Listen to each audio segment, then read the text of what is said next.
Après l'homme qui, mais surtout, après l'homme comment. À la suite de Darwin, nous ne pouvons pas imaginer une autre espèce, sinon comme une amélioration de la nôtre, en espérant qu'elle sera moins destructrice. Mais il n'y a pas d'espèce nouvelle possible, ni d'avenir pour la Terre, à moins que nous n'allions à la racine physique de ce qui fait la destruction de tout, hommes et bêtes, depuis des milliards d'années. Or, il n'y a qu'une manière possible d'aller à la recherche de cette première tombe terrestre. C'est de plonger dans son propre corps, ses cellules, ses atomes, et de traverser ce quelque chose qui fait la mort, tout en vivant. Alors on sait ce que c'est, et on sait ce qu'il y a, sans microscope et sans anesthésie. Et on sait que cette grande destructrice, cette mort qui se repaît de ces créatures, est traversable et destructible. Au bout de cette fabuleuse exploration, cette périlleuse aventure, de l'autre côté de ce premier mur de mort, dans ces cellules mêmes et dans ce corps, on découvre une nouvelle sorte de vie, une nouvelle sorte d'air, une autre respiration physique comme il n'y en a jamais eu depuis l'apparition du premier système pulmonaire et du premier amphibien il y a 400 millions d'années. Le secret de notre vieille évolution mortelle est la porte d'une nouvelle création sur la Terre. Évolution 2.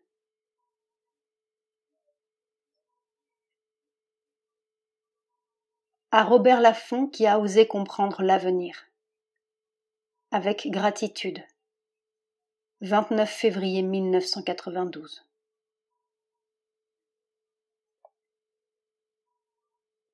Un formidable enfant dans les entrailles. Il s'appelle le fils du corps. Rig Veda 3, 29, 11. Il découvrit cette vérité, le soleil même qui demeure dans l'obscurité. Rig Veda 3, 39, 5. Chapitre 1. Évolution 2. Probablement, Darwin dut s'interroger plus d'une fois lorsque, peu à peu, il lui apparut indubitablement que la reine Victoria aussi descendait d'une guenon, et le grand archevêque de Canterbury.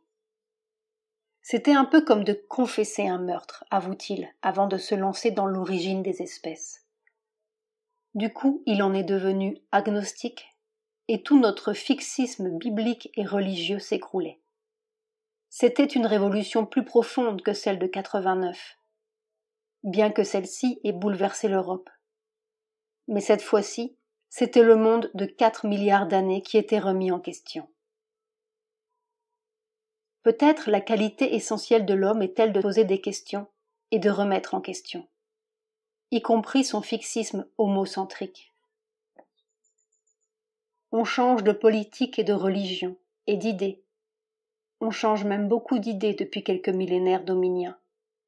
Sri Aurobindo disait « Le mental est un serpent infini qui s'enroule indéfiniment autour de lui-même. » Cela peut continuer longtemps. Mais est-ce qu'on change d'homme ? Non pas changer l'homme, car cela, il change beaucoup, tel le caméléon, tout en restant parfaitement caméléon, pas trop parfaitement depuis quelque temps.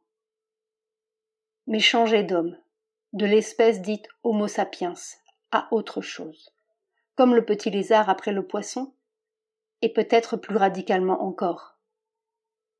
Avec son humour toujours présent, Mère disait, à propos de la réincarnation. On pend l'assassin, c'est très bien, mais il continue avec une autre chemise. La chemise d'homme commence à être bien vieille, les assassins aussi.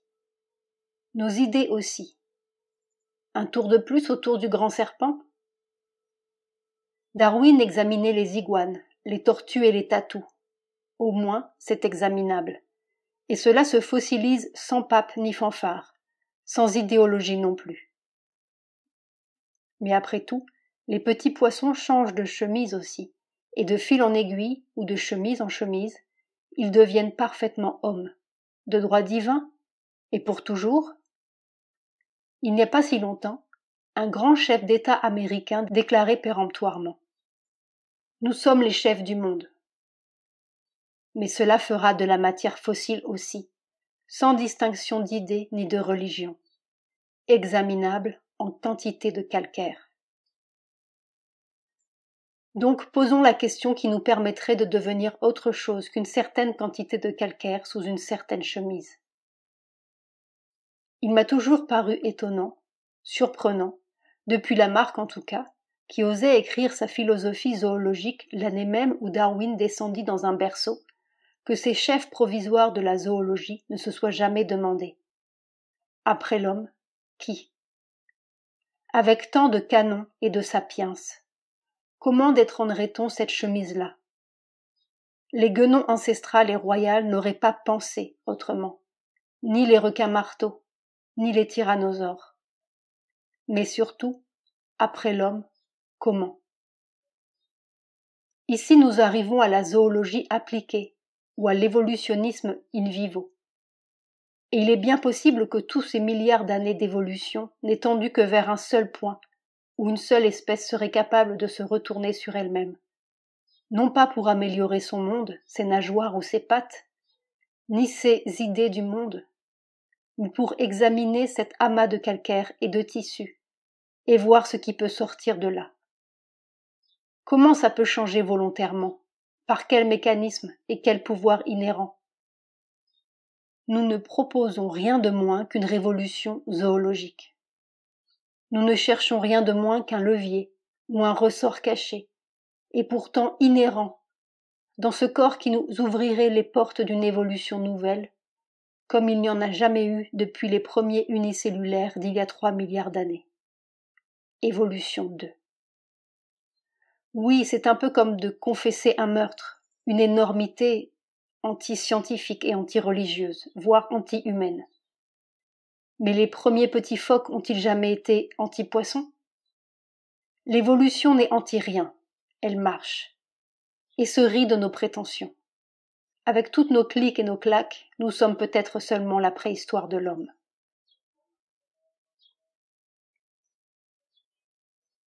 Tu brises en deux la colline de notre être parce qu'elle ne te livre pas les rapidités de la vie emprisonnée.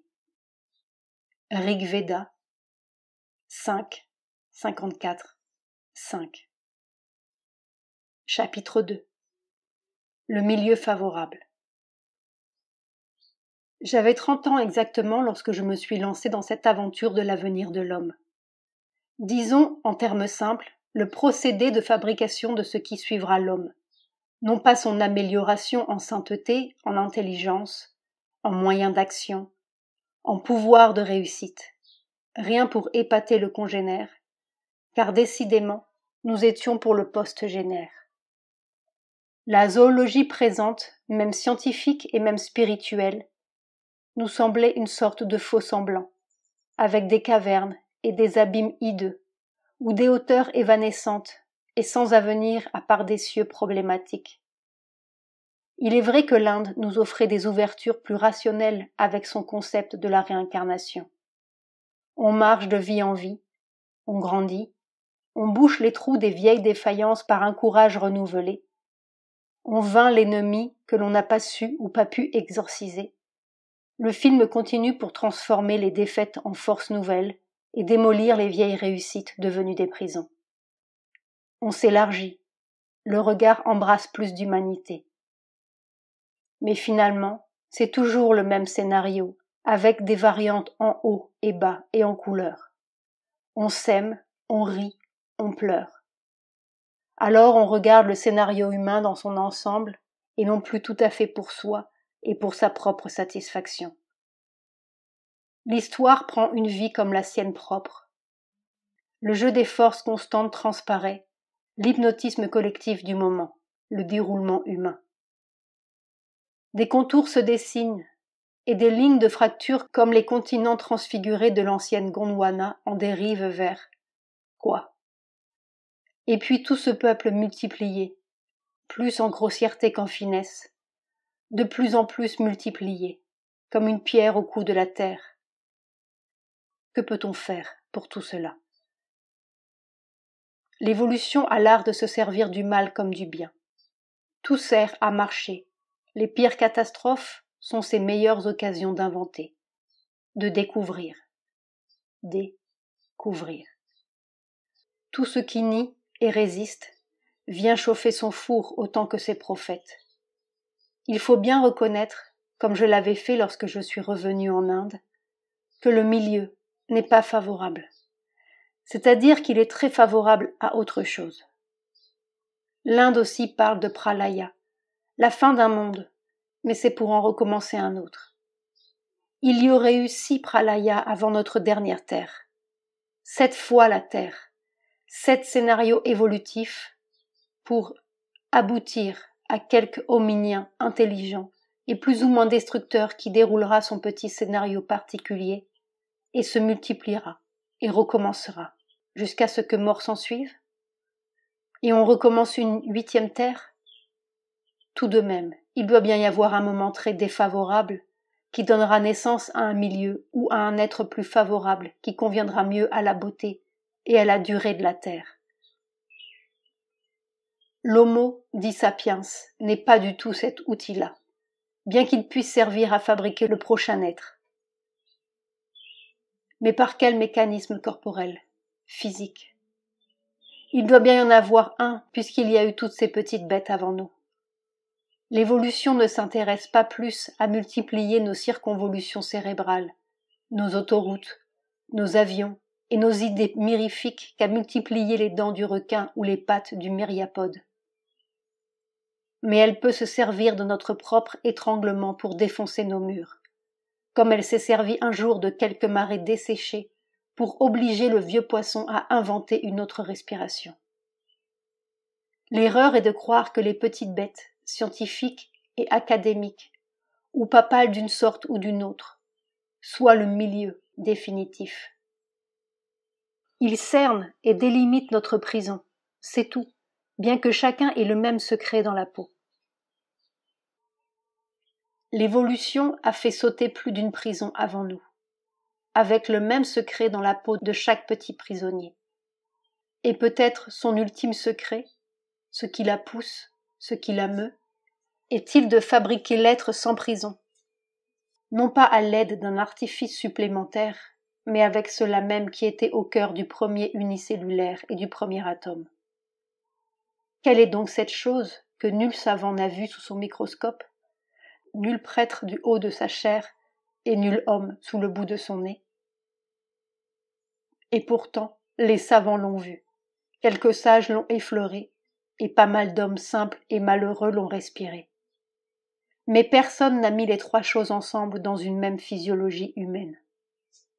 Quand nous pourrons mettre ensemble 1 plus 1 plus 1, nous aurons produit une espèce nouvelle sur la Terre. Évolution 2, Saprem.